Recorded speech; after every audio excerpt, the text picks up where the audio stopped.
ప్రయాణికులకు విజ్ఞప్తి. స్టేషన్లో ఉన్న ప్రయాణికులందరూ జాగ్రత్తగా ఉండండి. పట్టాలపై ఎవరు వెళ్ళకండి అని అనౌన్స్మెంట్ వచ్చేసింది. ఏంటి, రైల్వే స్టేషన్లో సాధారణంగా ట్రైన్ టైమింగ్ అనౌన్స్మెంట్ చేస్తారు, కానీ ఇక్కడ జాగ్రత్తగా ఉండండి అని అనౌన్స్మెంట్ చేయడంతో స్టేషన్లో ఉన్న ప్రయాణికులందరూ ఒక్కసారిగా షాక్ అయ్యారు. రైల్వే స్టేషన్లో అధికారుల హడావుడి. రైల్వే పోలీసులు ప్రయాణికులను ప్లాట్ఫామ్ దగ్గరకు వెళ్లకుండా చూడటం.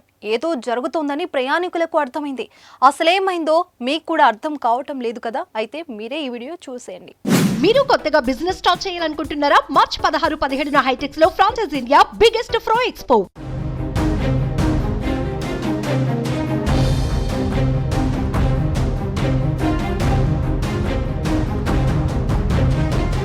ఓ గూడ్స్ ట్రైన్ 100 కిలోమీటర్ల వేగంతో ప్రయాణిస్తుంది, కానీ అందులో లోకో పైలట్ లేరు. దీంతో రైల్వే అధికారులు ఒక్కసారిగా భయాందోళనకు గురయ్యారు. ఇలా ఈ గూడ్స్ ట్రైన్ 5 స్టేషన్లను దాటుకుని వేగంగా ముందుకు దూసుకెళ్తుంది.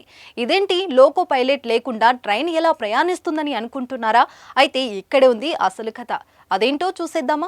లోకో పైలట్ లేకుండానే ఒక గూడ్స్ రైలు పట్టాలపై పరుగులు తీసిన ఘటన జమ్మూ కాశ్మీర్లో జరిగింది. 100 కిలోమీటర్ల వేగంతో సుమారు 80 కిలోమీటర్ల దూరం ప్రయాణించింది కూడా. ఇది చూసి అంతా షాక్ అయ్యారు. ఈ వీడియో క్లిప్ ప్రస్తుతం సోషల్ మీడియాలో వైరల్ అయింది. అసలు జరిగిన విషయం ఏంటంటే, రైలు సిబ్బంది డ్యూటీ మారేందుకు జమ్మూ కాశ్మీర్లోని కతువా స్టేషన్లో గూడ్స్ రైలును ఆపారు. హ్యాండ్ బ్రేక్ వేయడం మర్చిన లోకో పైలట్, కో పైలట్ రైలు ఇంజిన్ నుంచి కిందికి దిగారు. అయితే పట్టాలు వాలుగా ఉండటం ఆ గూడ్స్ రైలు ముందుకు కదిలింది. కంకర, రైలు సామాగ్రి వంటివి ఉన్న ఆ గూడ్స్ రైలు సుమారు 100 కిలోమీటర్ల వేగం అందుకుంది. జమ్మూ కాశ్మీర్లోని కతువా, పంజాబ్లోని పఠాన్కోట్ మార్గంలోని 5 స్టేషన్ల మీదుగా అది ప్రయాణించింది. ఈ విషయం తెలుసుకున్న రైల్వే అధికారులు అప్రమత్తమయ్యారు.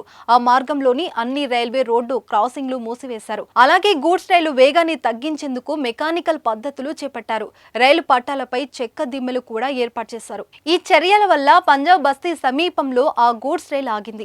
లోకో పైలట్ లేకుండా గూడ్స్ రైలు పట్టాలపై పరుగులు తీసిన సమయంలో ఎదురుగా ఏ రైలు రాకపోవడంతో ప్రమాదం తప్పింది. ఈ సంఘటనపై రైల్వే అధికారులు దర్యాప్తు చేపట్టారు. మరోవైపు ఈ వీడియో క్లిప్ సోషల్ మీడియాలో వైరల్ గా మారింది.